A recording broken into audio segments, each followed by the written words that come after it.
My name is Tim McNeil. The person I lost, I think it was 1970. She was next door neighbors and she was 12.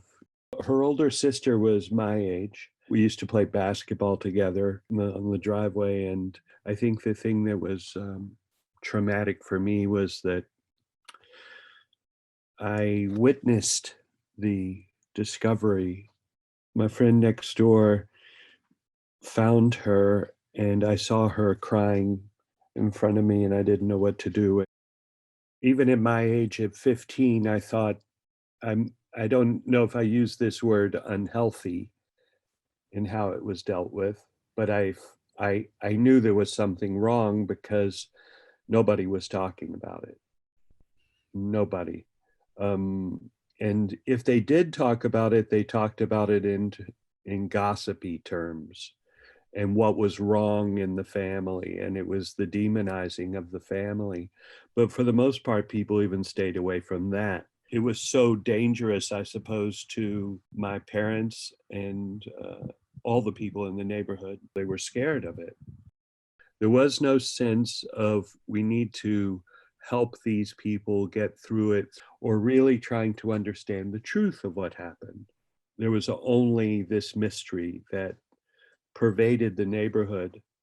That was very painful for me because obviously this wasn't about me, but the ramifications of what I saw echoed has echoed through my life forever. It was a formative moment in my life.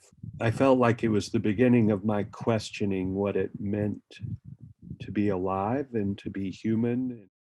Because of my distance age-wise from her and my knowing her, I mean, I knew her, but we weren't very, we weren't close. It made it much more about the big existential questions in my mind. It became something bigger because there wasn't specificity that I could attach to her. Do you know what I mean? And it was very strange.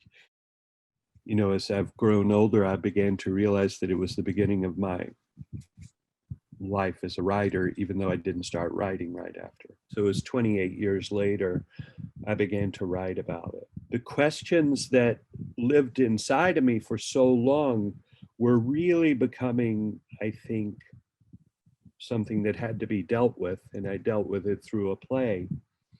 And the talking about it was very emotional for me and very difficult. And when we did the play, I had a part in it and I played the father of the girl.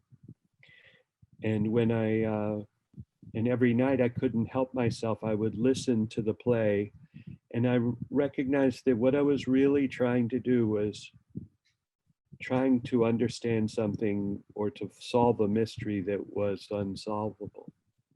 I've been haunted by her act for so long, like a specter or a shadow on me for a long, long time. And the talking about it really was transformative for me. And that specter or that shadow, although still there, just keeps it at arm's length a little bit.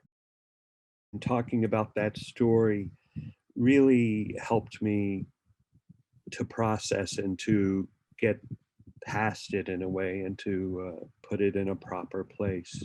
And I think it's going to be important for everyone that I know at some point they may unfortunately be touched by it.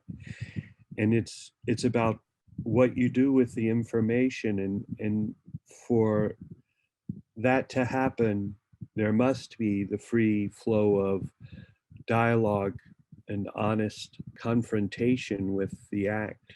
For me, it was absolutely life changing to be able to do it, talk about it.